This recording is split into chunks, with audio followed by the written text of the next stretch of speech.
নতুনত্ব আর আধুনিকতার আরেক নাম কিন্তু সৌভাগ্য ক্যাটারার। হ্যাঁ, আমাদের শিমুরালির বুকে কিন্তু অনবদ্য সৌভাগ্য ক্যাটারার, যার ওনার আমাদের সৌভিকদা। আর সৌভিকদার ক্যাটারিং মানে একটা আলাদা কিছু হবেই, এবং সব কিছু যেটা হবে সর্বশ্রেষ্ঠ এবং ফাটাফাটি। সেই রকমই একটা ভিডিও আজকে তোমাদের সাথে শেয়ার করতে চলে আসলাম। তো তোমরা তো আমার গত ভিডিওটা দেখেইছো, আমি একটা পৈতে বাড়িতে গেছিলাম। হ্যাঁ, আমার বাড়ির পাশেই একটা ছোট্ট বাচ্চা, মানে আমার ছেলেরই বন্ধু, তার পৈতে ছিল। তার নাম হচ্ছে সায়ন্তন চ্যাটার্জি। তো ওখানে গিয়ে জানতে পারলাম যে দাদারই কাজ, মানে দাদাই মানে সমস্ত দায়িত্বে দাদাই রয়েছে। তো দাদার কাজ মানেই তো একটা সত্যি আলাদা ফাটাফাটি ব্যাপার, যেটা নিয়ে কিছু বলার নেই। কারণ আমার বাড়িতে যত কাজ হয় সবই কিন্তু দাদা সামলায়।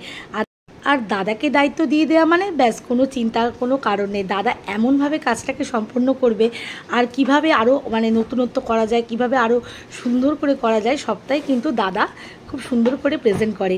তো আমারও মনে হলো আমার যারা বন্ধুরা আছো, যারা আমার ভিউয়ার্স আছো, তাদেরকে কিন্তু এই জিনিসটা অবশ্যই আমার বলা উচিত যে সৌভাগ্য ক্যাটারিংয়ের কী কী মানে নতুনত্ব আছে। তো তোমাদের তো ফার্স্টে মেনু কার্ডটা দেখিয়ে দিয়েছিলাম। মেনু কার্ডটা কিন্তু একদম দারুণ। ব্যাংকের যে চেক বুকটা হয় না, সেই চেক বুকের চেকটা দেওয়া রয়েছে, যাতে লেখা রয়েছে কিন্তু 1 কোটি টাকার চেক। আমি তো দেখেই থাওয়া হয়ে গেছি। দুর্দান্ত, মানে এটা দেখে মানে নতুনত্ব ভাবনা, খুব ভালো লেগেছে। আর যা যা মেনুতে ছিল সেটা নিয়ে তো মানে ফাটাফাটি।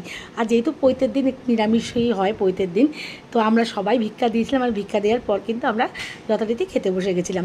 তো ফার্স্টেই ছিল খুব সুন্দর ঝরঝরা ভাত, আর তার সাথে ছিল কিন্তু গন্ধরাজ ডাল।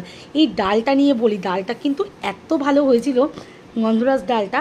আর ভেতরে কিন্তু গন্ধরাজ লেবু মানে চাক ছিল, তার সঙ্গে ছিল বেগুনি। উফ, খেতে যা ফাটাফাটি হয়েছিল তোমাদেরকে কি বলবো, মানে জাস্ট অসাধারণ। তারপরেই ছিল হচ্ছে ফুলকপির রোস্ট। হ্যাঁ, ওটা অবশ্যই আসছে, আর মানে সবাইকে দিয়ে তবে তো আমার পাতে দেবে। তবে আমার কিন্তু আর তর্স হয়েছিল না, এত পরিমাণে খিদে পেয়ে গেছিলো কি বলবো তোমাদেরকে, ভীষণ মানে পরিমাণে খিদে পেয়ে গেছিলো। আর মানে সবাই আমরা খুব ভালো মানে খুব তাড়াতাড়ি করে খাচ্ছিলাম, এত খিদে লেগে গেছিলো।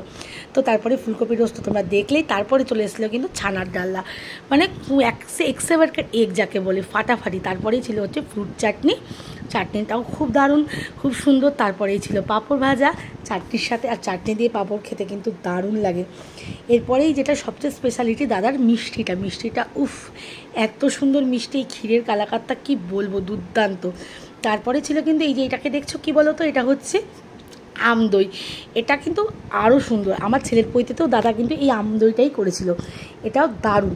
আর তারপরে কিন্তু রসগোল্লা ছিল, রসগোল্লাটাও খেতে দারুণ হয়েছিল। প্রত্যেকটা আইটেম জাস্ট ফাটাফাটি, জাস্ট অসাধারণ, কি বলবো তোমাদেরকে। আর এই যে সবাই মিলে আমরা মানে একটু তোমাদেরকে দেখিয়ে দিলাম, আমরা সবাই মিলে খাচ্ছি। আমাদের বাড়ির চারপাশে যেসব আমাদের দিদিরা রয়েছে, বৌদিরা রয়েছে, আমরা সবাই মিলে কিন্তু একসাথে খেতে বসে গেছিলাম ফাটাফাটি। আর তোমাদের ভিডিওটা কেমন লাগলো অবশ্যই